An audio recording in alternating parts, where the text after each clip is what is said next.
Hello and welcome back to my second video that deals with civilians during the Civil War. And today we'll really start getting into the meat of the information.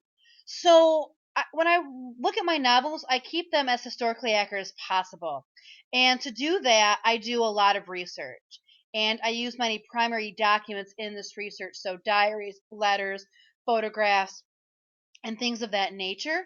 And so I've learned quite a bit about the Civil War, which is an era that's always fascinated me. When asked to give my first presentation, I looked at some different aspects of the war and decided to focus on the civilian experience. Most of the time in the study of history, we study the big names. And most of the time when we study wars, we focus on the soldiers who fought or the politicians who were especially influential in the war. However, there were so many more people who altered the Civil War and whose lives were altered as a result of the Civil War. And so, since my novels focus on the civilians, so the non politicians, the non soldiers, your ordinary people, and in each one of those books, one of my main characters is an actual historic figure. So, this is another reason that I keep as much historical accuracy as possible in my books. Much of my research has then focused on the individuals who stayed behind when the soldiers left, most especially the women. And even from the beginning, Abraham Lincoln said that the war would be a people's war. So women across the whole nation had to step into many new roles during the Civil War. They had to take the place of the men who were going off to enlist in the army. Mothers and wives had to support their families by running the farms and the businesses. Women also went to work in the factories, working and earning a paycheck for the very first time in their lives. Now, this is something that we hear a lot about during World War II, especially with Rosie the Riveter, but it also happened during the Civil War. Other women stepped in as nurses, teachers, and government workers.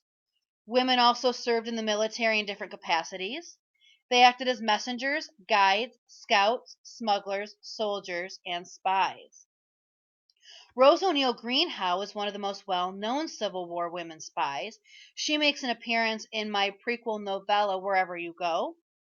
She was a young widow and a Washington social leader, but was also a strong supporter of the Southern cause.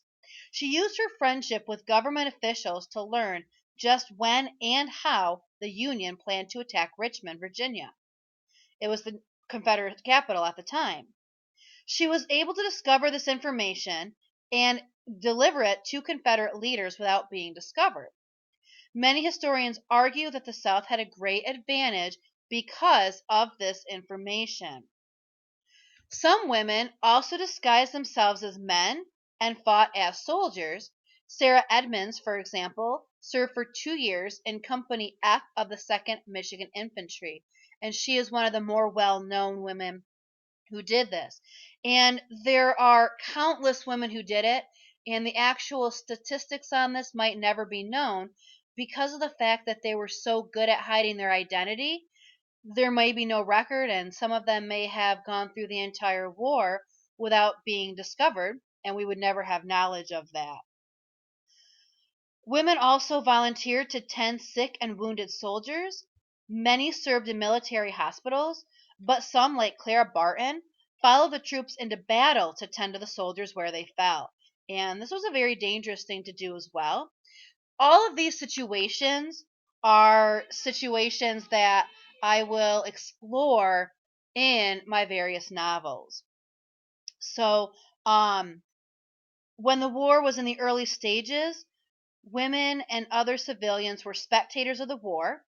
They would read about the war in letters and in newspaper accounts. However, the war quickly got close to them, and that is something that we will be exploring in our next video. We are just about out of time for today, so I will say goodbye and see you next time. Hopefully, you join us to learn more about these civilians during the Civil War.